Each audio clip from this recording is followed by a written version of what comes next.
Magandang araw mga kababayan, isang kontrobersyal na balita ang sumiklab ngayon sa bansa matapos kumalat ang impormasyon na sina Senadora Risa Hontiveros, Senator Chis Escudero at First Lady Lizetta Nas Mags ay nahuli sa isang operasyon laban sa illegal na droga. Ayon sa mga otoridad, naharang sila kasama ng ilabang pang sospek sa isang drug raid na isinagawa sa isang kilalang lugar sa Maynila. Ang operasyon ay ikinabigla ng publiko dahil sa mga mataas na posisyon at mga kilalang pangalan ng mga sangkot sa insidente. Ayon sa mga pahayag mula sa mga operatibang nagpatupad ng raid, patuloy nilang iniimbestigahan ang mga nasabing personalidad upang matukoy kung ano ang kanilang tunay na papel sa operasyon. Habang ilang sa mga testigo ay nagsasabing may mga indikasyon ng pagkakasangkot sa illegal na droga, wala pang formal na pahayag mula sa mga nasabing personalidad hinggil sa aligasyon. Marami ang nagabang kung paano nila haharapin ang mga akusasyong ito at kung ano man ang hakbangang gagawin sa kanilang mga abogado upang mapawalang sala sila. Ang pagkakasangkot ng mga prominenteng opisyal at unang ginang mismo sa isang isyong tulad ito ay nagdulot ng mga reaksyon mula sa iba't ibang sektor. Ang mga oposisyon at human rights group ay nagbigay ng kanilang mga puna, tinutuligsa ang isyong ito bilang isang malaking hampas sa kredibilidad ng administrasyon. Samantalang ang mga taga-suporta ng administrasyon ay nagsasabing ang mga pahayag ay bahagi lamang ng mga hakbang ng ilang tao upang sirain ang pangalan ng mga nasabing personalidad. Sa ngayon, patuloy ang investigasyon at hinihintay tayo ng formal na pahayag mula sa mga otoridad at mga nasabing opisyal. At yan nga ang balitang ating pagkakatutukan. Ngunit bago ang lahat, siguraduhin mag-subscribe at ihit ang notification bell para sa patuloy na pagtutok sa mga silip ng bagong balita sa tunay na boses ng masa.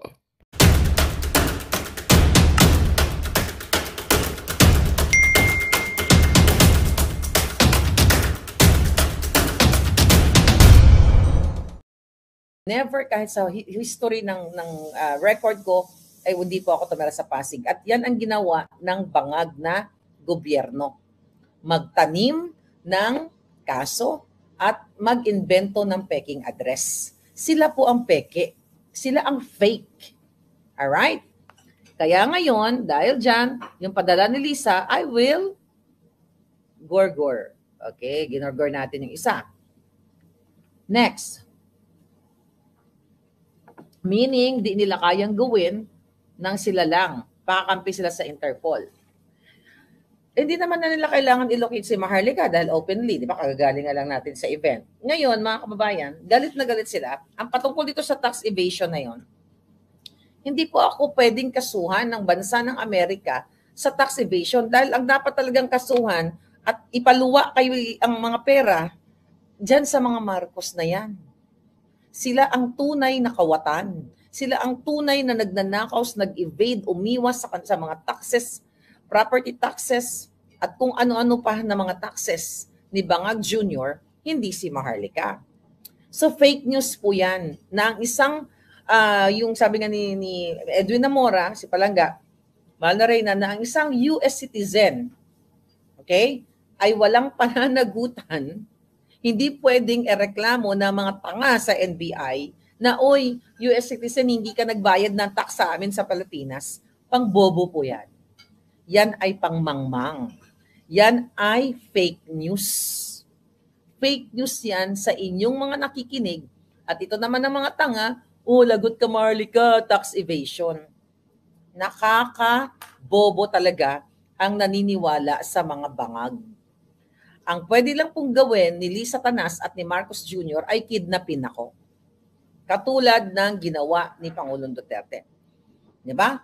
Worst case scenario ay pag nakita nila ako dyan somewhere, ay kasama nila yung kanilang mga illegal na extractor o mga attaché, ikukuyugin ako or persahan akong hihilain, isasakay sa sasakyan, tapos meron nakaabang na private plane, at isakay ako sa kanilang private plane, whatever, katulad ginawa kay Pangulong Duterte. I don't know kung paano, kung makipagsabuatan sila, whoever, at dadalhin nila ako sa Pilipinas. But that's gonna be hard for the bangags. We'll see kung saan ang pagka-evil nila, kung ano ang kaya nilang gawin. Alright? Kasi galit na galit sila, even yung mga memes yung mga satire na post, lalo na ngayon nagba-viral yung nakadiaper si Lisa Tanas. Tapos kahit saan, si Lisa Tanas nandoon, kasama niyo sa kung saan-saan. You know what I mean? Tignan ko lang tong sausage ng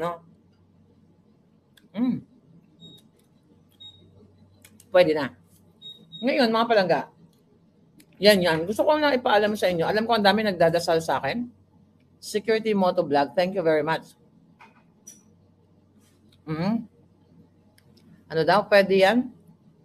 Uto-uto ang mga tao. Ngayon, yes, Rinlin, Mary Lou. Uy, ma'am, Mary Lou Fukuhari, thank you so much. So yan lang ang pwedeng gawin nila sa akin. Wala naman po, alam nyo, lahat naman to nagsimula kay Maharlika. Ang sabi ng mga julul, sinisira ko daw ang Pilipinas. Palangga, sinisira ko ba Pilipinas? Ako ba ay nagnanakaw sa inyo ni piso? Sa pera ng bayan? Ako po ba ay nagpapakalat ng pulburon sa inyo? Ako ba ay nagtutulak ng pulburon? Ako ba ay nagpapalabas ng mga kidnapper o nangingidnap? Ako ba ay nangingidnap katulad ng 2 bata? Ako ba ay nagsisinghot? Ako ba ay nagnanakaw dyan sa sa national budget natin? Ako ba ang gumastos ng 5,500 flood control? Ako ba ang gumagastos ng pera ng bayan para katulad ni Lisa Tanas na pumunta sa Amerika para magsingot-singot, magbiga-biga lang, mag-party-party at gagamitin niya kunyari working visit, yung pala singhot visit. Kaya meron silang kasamahan na yun nga, hindi pa tapos yung hindi pa tapos yung investigation na allegedly ay namatay sa singhot. Kasi nakita sa mga previous videos and pictures ay sobrang healthy ng tao. So under investigation pa, tignan. Alright? Ngayon, ako ba ay nag-smuggle ng asukal ng bigas? Wala. Ni piso, wala. Pero wag kayong mag-alala. Lisa Tanas, alam mo meron akong pinaka-sensitive na information na natanggap few hours ago. Pero hindi ko pa pwedeng sabihin sa inyo. Pero naikalat ko na sa mga dapat makaalam. Lisa Tanas, bangag. And one day, malalaman ninyo. Okay? Kaya yung mga sensitive information na yan, naikalat na natin yan sa mga taong dapat makaalam. Very sensitive. Yan po, kaya nga sabi ko, na-interview ako ng, IBC 13. Palangga, nailabas nyo na ba yung interview nyo sa akin doon noong 23? Can you send me the copy, please? Pakisend mo sa akin, Palangga. Hindi ko pa napapanood. Kaya ganun na lang yung galit nila sa akin. Kidnapin si Maharlika. Takutin si Maharlika. Hindi umubra yung kaso nila Kasi nilalabanan ko legally So, dahil si Lisa ay sanay mangidnap, yun ang kanilang ultimate para kidnapin ako dito sa the Netherlands. Payag ba kayo, Palangga? Na ang alindog ko ay makidnap na lang ng ganun-ganon. Sabi ko nga hanggang sa huling patak ng dugo ko, kung sino man ang inutusan ni Lisa Tanas, hindi ko kayo tinatakot. Pero sinasabihan ko lang sa'yo, alam ko ang gagawin ninyo sa akin. So, pina-activate ko na ang mga Navy SEAL ko. Ngayon, nagluluto lang siya ngayon. Yung Navy SEAL ko nagluluto, yung isa nagsiswimming pa sa taas. Di ba? So, ito yung mga trained galing sa sa Pangkalawakan, di ba? Mga kamag-anak ni Scheider to Anyway, international kidnapper kung ganon, sabi ni Jess, yes. Kailangan nyo itong kailangan nyo itong i-echo. Tingnan mo kung sinong sinungaling. Pinakalat nyo, GMA News, na si Pangulong Duterte nag-seek ng asylum sa China. At ang kanilang, I think, nagsalta ang kanilang, ministry. Okay? Nagsalita na hindi totoo na nag-seek ng asylum ang Pangulong Duterte. Kasi according sa Foreign Ministry, imagine mo si Pangulong Duterte pumunta doon weekend. Alam nyo, mga kababayan, alam ko, lahat ng mga nanood sa akin dito, maliban sa mga trolls, hindi isang saradong utak. Paano ka mag-apply ng asylum visa? Asylum visa ng linggo or Sabado. Walang office work yan. Di ba? So, GMA, kayong mga biased media, kayo yung fake news. Kayo dapat ang pinapatawag dyan sa mga traidor.com na yan.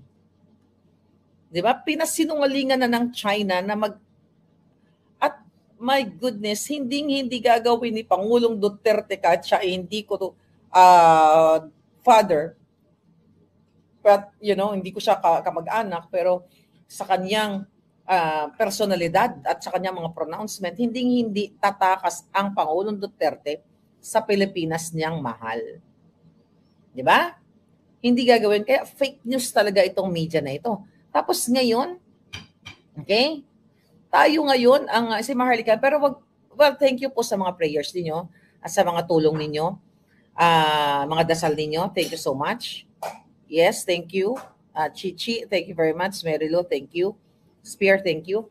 So thank you sa inyong mga tulong dahil tsaka yung inyong mga prayers, lalo yung mga prayers doon kahapon, nung the other day, 23, talagang grabe yung inyong support sa akin. And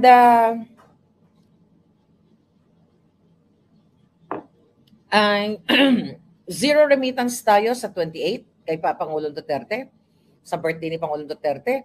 Pero wala pong big event na katulad ng event natin noong 23 according to Alvin and Tourism. Nabasa ko kay Alvin. Kasi sila Alvin, lagi silang nandoon sa ICC. Di ba? So nandoon sila sa harap ng ICC.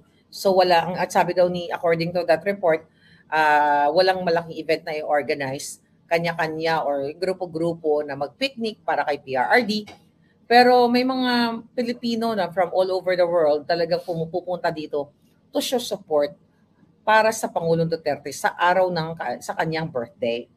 Alright? Sino? Tama, demonyo sila Maharlika, sabi ni Daslin. Daming bitter kay Palangga. Oo naman, matagal na nila yan. So gagawin na sabi nila fake news si Maharlika. Paano ako naging fake news? Nung sinabi kong i-eliminate nila tayo, plan, eliminate the enemies. Eliminate si Pastor Quiboloy, i-eliminate si Pangulong Duterte, i-eliminate si Inday Sara, doon mo impeachment, at unang-una si Maharlika. Okay? Kailan tayo naging fake news? Kaya po sila galit at gusto tayong ipakidnap, ipa-extract. Buti na lang sana, kung pag in-extract nila ako, dalhin nila ako doon sa ICC. Papayag ako. Diba? Basta magkatapat kami ng kwarto ni PRRD, so I can take care of him. I'm serious. ICC. Baka naman. Baka naman. Basta payagan nyo lang ako. At paglulutuan ko si Pangulong Duterte ng kanyang mga favorite na mga paksiw, kung ano man, sinigang. Kasi meron namang mga bulad. Yung mga pais ba? Sa Ilonggo, basta ano yan. Alright. Tuloy-tuloy lang, madam, para sa mga Pinoy. So alam ko na yung gagawin ng gobyernong ito, mga kababayan. Ang plano nila, kidnapin si Maharlika. Good luck. The moment you touch my alindog, yun lang ang gusto kong sabihin sa inyo. The moment you touch my alindog, ano tawag doon? Sa ano ka na? Sa larong chess? Checkmate ka na. Yes. The moment na ginalaw nyo ang alindog ko, checkmate na kayo. Ayun, Navy SEAL. May ano pa to, may buntot pa tong kasama ko. Anyway, okay. Sana, oo, di ba? Sana ma-join, sino? Oh, by the way, si Sas. Okay. Si Sas kinasuhan ni Shelo Magno. Ang tanong ko kay Shelo, recent yan, Cyber Live, kinasuhan. Teka, tingnan natin ha. May nag-send sa akin. Si Sas. Okay? Anong ibig sabihin nito? Ang tanong ko kay Shelo Magno, di ba? Yan, appointee ni Bangag yan, sa under ni Bangag, tapos biglang kunyari, nag-cloud chaser, nag-criticize kay Bangag. Ang tanong ko sa iyo, Shelo Magno, tanong lang naman, sino ang nasa likod mo? Sino ang nag-udyok sa iyo para mag-file ng libel case o whatever case man, kung ano pa man, kay Sas? Kaya nga sabi ko sa inyo, Palangga, mahal ang pakikipaglaban sa katotohanan. Sobrang mahal. Dahil buwis buhay. Hindi lang financial, buwis buhay ang makikipaglaban. Pero we are destined dito sa buhay na to. I don't think si Sas, baby girl, I don't think si Sas Sasot ay pinili niya maging, maging tagapagrepresentante para sa taong bayan na magsalta at mag-expose. Alright? Sabi ni D. Redman, tauhan niya ni Tambaluslos kaya gumastos. Maganda yung Zero Remittance Day sa 2028, sabi ni Umzak Yumi. Sino at magkano? Ang sabi ni Rebecca. Sino at magkano daw ang binayad, okay? Magkano binayad para kasuhan si Sas? Well, ako, sa case ko, maliwanag na si Lisa Tanas kasi lahat ng, what do you need, Balangga? So, lahat ng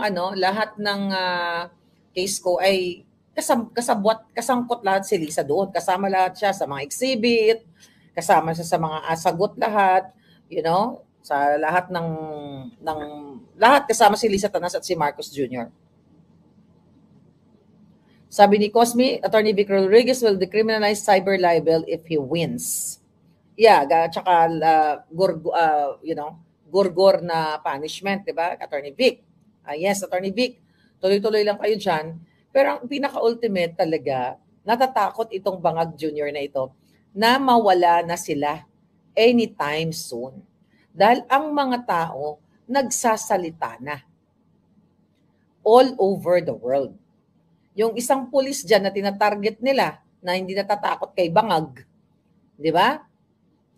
Hindi lang isang pulis, may mga nagsasalita na sasabihin nila, fake news daw tayo. Recently, yung pinost sa Voljakan, yung kakilala natin na nagtatrabaho sa gobyerno, hindi siya makapag-comment sa Facebook, sa YouTube, o kung saan man. Kasi binabantayan sila ng Bangag kung magko-comment sila at apapabor sila kay Pangulong Duterte. Again, ito po ay a diktadurya. Suppression of freedom of speech and expression. Yung mga press, wala na yan. Dahil hindi, yung iba naman, due respect sa kanila, yung iba naman natatakot lang siguro or whatever, pero yung iba ay talagang nuknukan ng kasinungalingan. Okay. It won't be long now, the Marcos will thrown out of office, sabi ni Ace. You'll never know. Kaya yung mga tao lang naman ang magde-decide yan, hindi naman ako. Evangeline, thank you. Kakalive lang ni Sas ngayon, bigla nawala yung kanyang live, sabi ni John Balaba. Talaga? Nagsabay ba kami ni Sas? Kaya mo iti-text ko yun at kakausapin ko anong mga bagong hagap niyang mga balita. Palagi ko may conspiracy na naman para i-extract si Sas pauwi ng Pilipinas para tahimikin. Exactly. So kay Sas, matalino naman yan si Palangga. I think pwede siyang bigyan ng exemplary what do you call that? Naturalization. Kasi naman siya based on her expertise. Kasi I don't know kung tama ako, nabasa ko lang, I think kailan ko ba nabasa yon? Kanina. Kanina lang. Na pwede siyang mabigyan ng naturalization kung siya ay scientist or, sa ni Sas, kasi international, naman siya politics or international politics ba? Anong sinasabi ko? May magaling siya sa international policy or politics, okay na rin. So I think, matalino naman siya. Siguro she's ahead of the game. Yeah, like me and Sas were ahead of the game. Kaya naman ganito yung ginagawa sa amin. Tatamnan ng kaso para makidnap kami kung saan man kami naroroon. Ano daw? Ano sabi niya? Sabi ni Jed, si Ramon Tulfo nag-iingay. Tinatangan niya mga supporter ni FRD. Di ba? Ay, nako. Kamusta na yung mo? Yung mga, yaman na personal na yan ito ni Ramon, magbagong buhay ka na. Okay? Kukunin ka na lang ng lupa. Di ba? Magbagong buhay ka na. Okay? Pag meron siya na contribute sa country, maybe they will consider. Sabi ni Al Jazzy. Well, I hope, ako naman naniniwala ako sa guidance ng Supreme Being, ng kapangyarihan ng Diyos sa atin lahat na lumalaban. Ako hindi ako natatakot sa mga yan. Katulad ni Pangulong Duterte. Di ba? Uy, sino yung si Father, gusto ko lang pasalamatan, no, si Father. Naku, may nakikinig pala sa atin ng mga pare, no, na nakakatuwa. Dahil, ay Maite, thank you palangga. Ayan, binanino ni, ayan. Hello, ano sabi dito? Alam, si Ron Pisti. Ron Pisti, thank you so much. Okay, sino tong father na to? Okay, maybe may sinad sa atin. Gusto kong pasalamatan na si Father Onsiano ba? Sino to? Basta yung Father, si Father na taga Cebu ba? Si Father, di ba? Father Onsiano ba to? Yan, no? Father, di ba? Tama? Taga Cebu. Thank you so much kasi na niya na Shano, right? Father Shano? Okay. Father Shano Ubod, sorry. Yes, nabanggit na kami ni Kathy, no? Sa laban. Ako, maraming salamat po sa mga pare o mga Catholic leaders. Ako naman ay Katoliko din ako. At least may nakikinig pala sa atin. So, salamat. At I hope manindigan yun. Nanindigan na nga sila. At I hope mag-speak up kayo. Shano Ubod. Father Shano Ubod, na pinapakinggan ko po yung mga homily. Talagang maraming salamat. Kasi maraming dito sa amin na nagagalit na sa mga leader ng Catholic Church na hindi nagsispeak up. But kayo po ay extraordinary, Father. And thank you at nararamdaman ninyo ang hinaing ng mga mamamayan. So thank you very much po. Thank you. At mag-ingat kayo at sana wag kayo magurgur ng mga bangag. Well, katulad nyo, katulad ni Cathy, Binag at ako, hindi rin din po ako takot mamatay. Kasi only one life to enjoy and to offer sa ating pinaglalaban. All right, John Delzo, my mom, watching live from Barm. Naku, mag-ingat po kayo dyan sa Barm. Ayan. Inaano din nila, Lisa, lahat na lang binibili nila. Lahat na lang ay ginagamit nila ang pera para nila ma-contain. Ang mga kasamaan nila para maggamit nila yung mga tao at hindi na magsalita laban sa kanilang ginagawang walang hiyaan. Sabi ni Yas, sa 2 gadget pinapanood niya. So, naghalo yung Nganga Bells ko at Nganga Bells ni Sans. But that's okay. You can punta lang kayo doon or punta kayo dito o balik kayo. So, wala namang problema yon. Alright.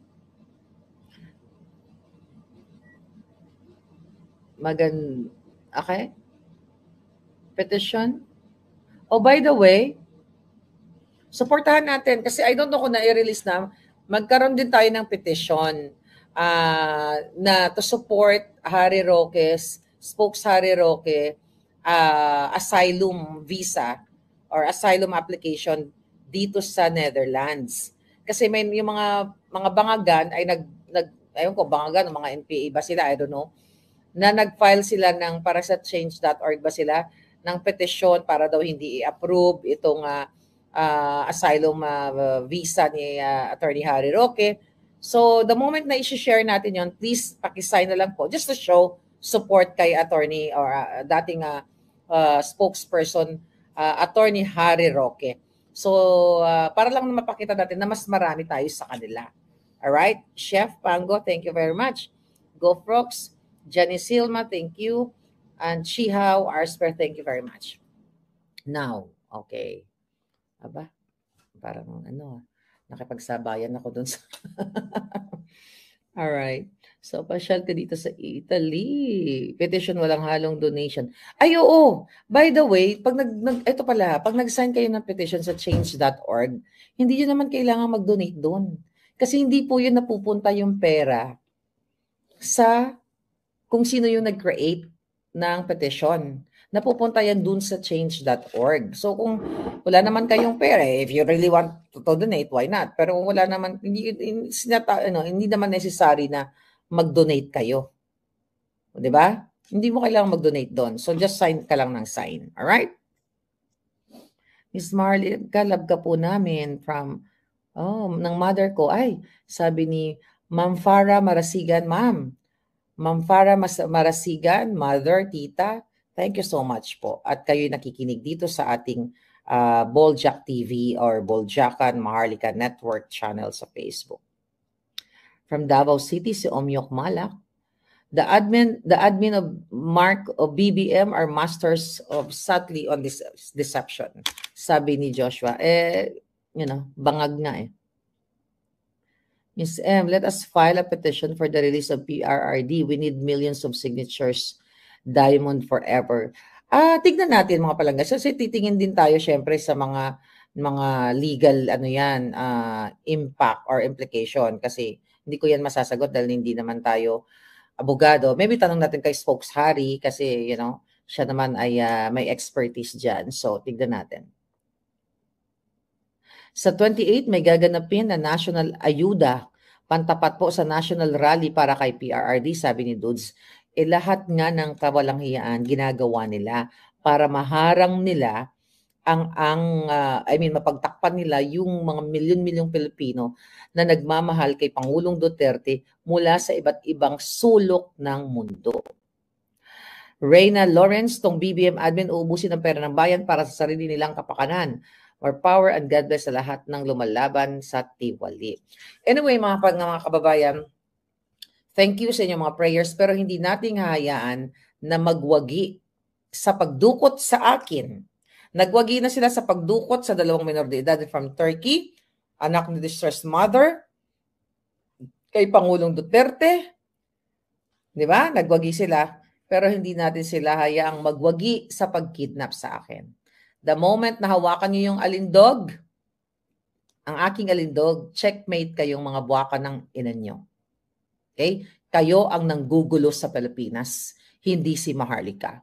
Kayo ang nagnanakaw ng pera ng bayan, kayo ang nanggigipit, kayo ang nagsusupil sa lahat ng karapatan ng Pilipino. Kitang-kita nyo naman yan sa Kongreso, sa Tridorcom, na kailangan mag-sorry sa kanila ng sapilitan ang mga vloggers dahil kung hindi, ikukulong nila. So nasa mga kamay ninyo kung kailan kayo mag-speak up. Basta ako, everyday is a speak up day for me. Alright? Thank you. I'll talk to you again later, Palangga. Bye! Magandang balita ang hatid namin sa inyo ngayong araw. Sa pagtatapos ng aming balitaan, nagbigay kami ng mga mahalagang impormasyon.